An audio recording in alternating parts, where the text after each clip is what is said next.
یا صاحب الزمان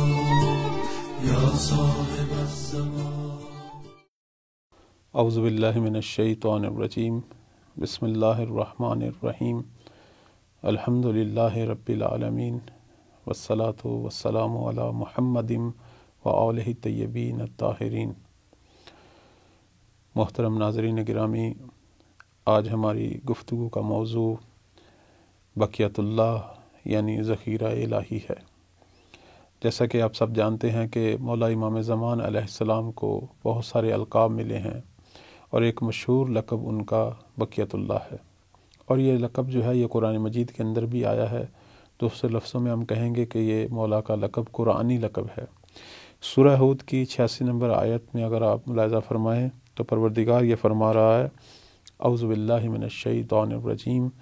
بقیت اللہ خیر لکم ان کنتم مؤمنین وما انا علیکم بحفیظ۔ اللہ کا ذخیرہ تمہارے لیے یہ بہتر ہے اگر مومن ہو تو، اور میں تمہارا محافظ نہیں ہوں۔ تو اس آیت کے اندر پروردگار نے ذخیرہ الہی کی بات کی ہے۔ اب یہاں ذخیرہ الہی سے کیا مراد ہے؟ تو ایک اس آیت کی تفسیر ہے اور ایک آیت کی تعویل ہے۔ اگر ہم اس کی تفسیر میں جائیں تو دیکھتے ہیں، اگر آیت کے ما قبل اور ما بعد کو دیکھیں تو معلوم ہوتا ہے کہ یہ آیت جو ہے اسی آیات کے سلسلے سے تعلق رکھتی ہے کہ جو حضرت شعیب علیہ السلام نے اپنی قوم سے گفتگو کی ہے۔ حضرت شعیب کی گفتگو جو ہے وہ قوم کے مادی مسائل کے حوالے سے تھی کہ اس زمانے کے پیغمبر ان کو یہ بتا رہے ہیں کہ یہ جو تمہارے پاس بہت سارا مال ہے جو غلط طریقے سے جمع ہوا ہے، یہ مفید نہیں ہے، بلکہ یہ محض وبال ہے، یہ مال حرام ہے۔ مال حرام کبھی بھی انسان کے لیے برکت نہیں لاتا، صرف مصیبت اور وبال لاتا ہے۔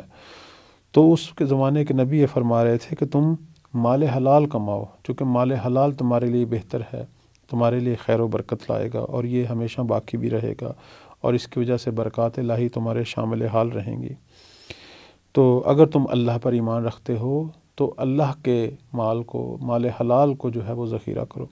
تو اب یہ تو آیت کی تفسیر ہے، لیکن اگر ہم احادیث کی طرف جائیں تو احادیث کہتی ہیں کہ اس ظاہر آیت کے اندر ایک بہت بڑی حقیقت بھی چھپی ہوئی ہے۔ اس لیے کہتے ہیں کہ قرآن کے بہت سارے علوم ظاہر میں بھی ہیں اور اس کے باطن میں بھی ہے۔ ظاہر کے علوم کو تفسیر بتاتی ہے، اور جو اندر باطن کے علوم ہیں انہیں علم تعویل بتاتا ہے۔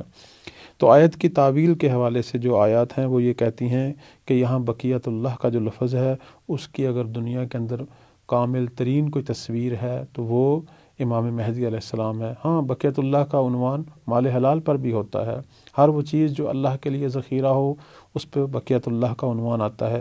لیکن وہ چیز جو اس بقیت اللہ کی کامل مصداق ہے یعنی کامل تصویر ہے، وہ وقت کے امام مولا امام زمان علیہ السلام ہے۔ اس حوالے سے ہم دیکھتے ہیں کہ شیخ صدوق علیہ رحمہ نے ایک طولانی روایت نقل کی ہے مولا امام محمد باقر علیہ السلام سے۔ اس روایت کا کچھ حصہ آپ کی خدمت میں بیان کرتا ہوں۔ یہ روایت بہت سارے مسائل کو روشن کر رہی ہے، اور ساتھ جو ہے لفظ بقیت اللہ کی جو ہے وہ بھی تشریح کر رہی ہے۔ اس روایت کے اندر یہ بیان فرمایا گیا ہے کہ ہمارے قائم کی رعب کے ذریعے مدد ہوگی، کہ اللہ تعالیٰ قائم کی مدد کرے گا رعب کے ذریعے، یعنی پروردگار کی طرف سے جو مدد آئے گی وہ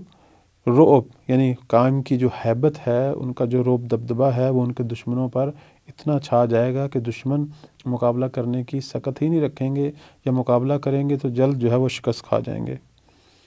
نصرت کے ذریعے کامیابی حاصل ہوگی، زمین ان کے نورانی وجود سے منور ہو جائے گی، یعنی جہاں جہاں مولا قدم رکھیں گے وہاں وہاں جو ہے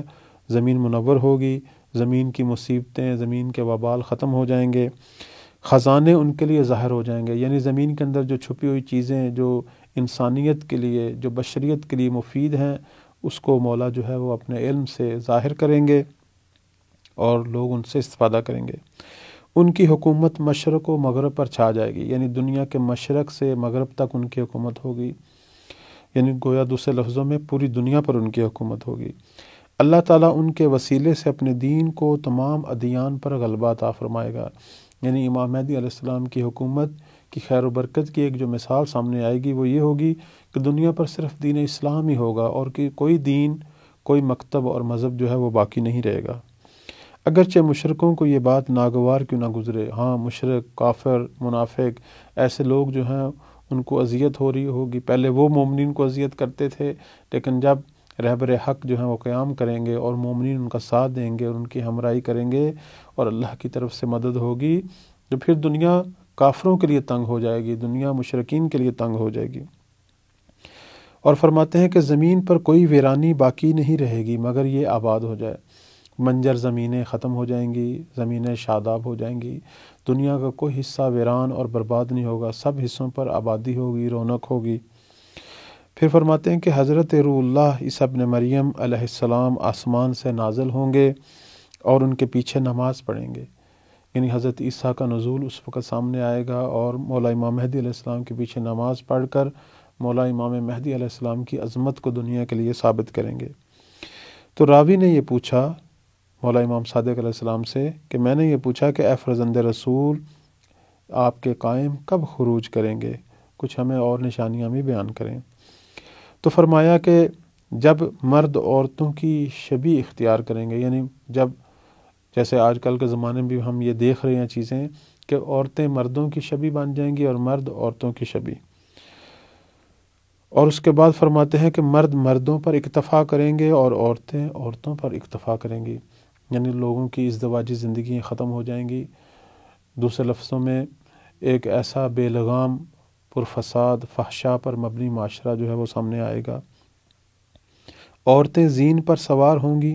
دوسرے لفظوں میں وہ کام جو مردوں والے تھے وہ سارے عورتیں کرنی شروع کر دیں گی۔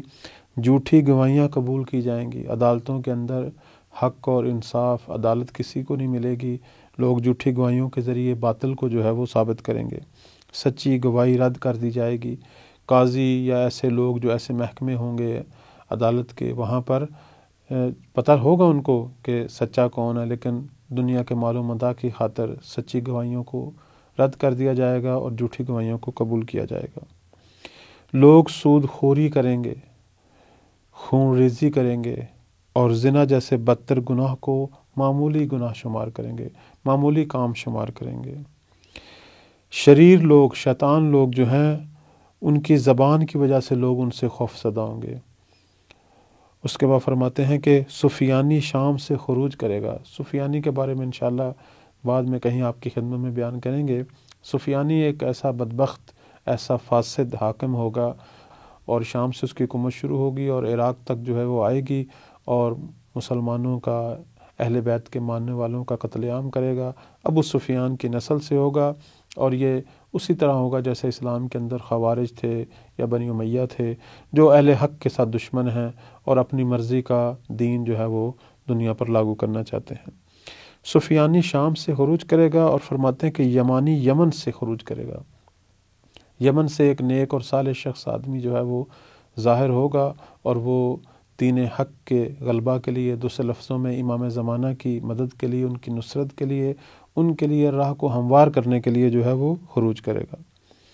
اس کے بعد فرماتے ہیں کہ بیدا کی زمین دھس جائے گی۔ یہ مولا امام زمان علیہ السلام کے ظہور کی علامات میں سے ایک علامت یہ ہے کہ سرزمین بیدا جو ہے، مکہ اور مدینہ کے درمیان جو ایک جگہ ہے بیدا، اس کی زمین جو ہے وہ دھس جائے گی اور اس کے دھسنے سے سفیانی کا بہت سارا لشکر جو ہے وہ تباہ برباد ہو جائے گا۔ آل محمد کا ایک جوان جس کا نام محمد بن حسن ہے، وہ نفس زکیہ ہے، وہ رکن کعبہ اور مقام ابراہیم کے درمیان قتل ہوگا۔ مولا امام زمان علیہ السلام کے ظہور کی علامات میں سے ایک اہم ترین علامت جو ہے وہ نفس زکیہ کی شہادت ہے۔ نفس زکیہ وہ جوان ہے کہ جسے مولا امام زمان جو ہے وہ ظاہراً بھیجیں گے اپنی آمد کے اعلان کے لیے، اپنی بشارت دینے کے لیے، اور یہ جوان، یہ پاک باز اور صالح جوان آئے گا اور خانہ کعبہ کے پاس کھڑے ہو کر مولا امام زمان علیہ السلام کے ظہور کی بشارت لوگوں کو دے گا۔ تو اس بیچارے کو بہت ہی ظالمانہ انداز سے خانہ کعبہ میں رکن و مقام کے درمیان، جہاں ایک مچھر کو مارنا بھی گناہ ہے، حرام ہے، سختی سے منع کیا گیا ہے، وہاں ایک صالح شخص کا خون بہے گا۔ اور فرماتے ہیں کہ آسمان سے پھر صدا آئے گی، آسمان سے ایک آواز آئے گی کہ حق اس کے اور اس کے شیعوں کے ساتھ ہے، یعنی حق قائم امام زمان اور ان کے شیعوں کے ساتھ ہے۔ اس وقت ہمارا قائم خروج کرے گا، جب ان کا ظہور ہوگا تو خانہ کعبہ سے ٹیک لگا کر کھڑے ہوں گے اور 300 13 افراد ان کے گرد جمع ہو جائیں گے اور وہ سب سے پہلے اسی آیت کی تلاوت کریں گے کہ جس سے ہمارا موضوع شروع ہوا ہے، بقیت اللہ خیر لکم ان کنتم مؤمنین۔ اور پھر مولا امام زمان یہ فرمائیں گے کہ اے لوگو، زمین پر میں بقیت اللہ ہوں، میں اللہ کا ذخیرہ ہوں اور تمہارے لیے خدا کا خلیفہ ہوں اور میں اس کی حجت ہوں، اور اس زمانے میں جو بھی انہیں سلام کرے گا تو وہ اس انداز سے سلام کرے گا کہ السلام علیکہ یا بقیت اللہ فی ارضہ۔ تو اس آیت اور روایت کو اگر ہم سامنے رکھیں تو یہاں ہم دیکھتے ہیں کہ مولا امام محمد باقر علیہ السلام جو ہیں وہ مولا امام زمان علیہ السلام کے ظہور کی نشانیاں بیان فرما رہے ہیں اور واضح فرما رہے ہیں کہ یہ آیت جو ہے در واقع امام کے ظہور اور ان کے خروج کے متعلق ہے، اور اس آیت کے اندر بقیت اللہ کی جو مکمل تفسیر ہے اور تصویر ہے وہ صرف اور صرف مولا امام مہدی علیہ السلام ہے۔ ایک اور روایت آپ کی خدمت میں بیان کرتا ہوں کہ عمر ابن ظاہر روایت کرتے ہیں کہ کسی نے امام صادق علیہ السلام سے پوچھا،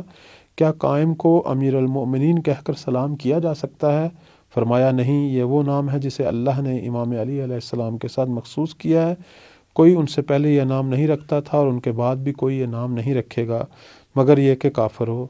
تو راوی نے کہا کہ مولا میری جان آپ پر فدا ہو، تو پھر انہیں کیسے سلام کیا جائے گا؟ تو امام نے اسی آیت کی طرف اشارہ فرمایا اور فرمایا کہ اس زمانے میں لوگ السلام علیکہ یا بقیت اللہ کہہ کر آپ کو سلام کریں گے۔ پھر مولا نے اسی آیت کی تلاوت کی۔ تو اب اس آیت بقیت اللہ کے کئی معنی ہیں، لیکن احادیث کو اگر دیکھا جائے تو بقیت اللہ کی کامل جو تصویر ہے اور تفسیر ہے وہ مولا امام زمان علیہ السلام ہے، اور زمانہ ظہور میں امام کا یہ لقب سب سے مشہور ترین لقب ہوگا اور لوگ اسی لقب کے ذریعے آپ کی خدمت میں سلام پیش کریں گے۔ اللہ تعالی ہم سب کو زمانہ ظہور دکھائے اور ہم سب کو اس قابل بنائے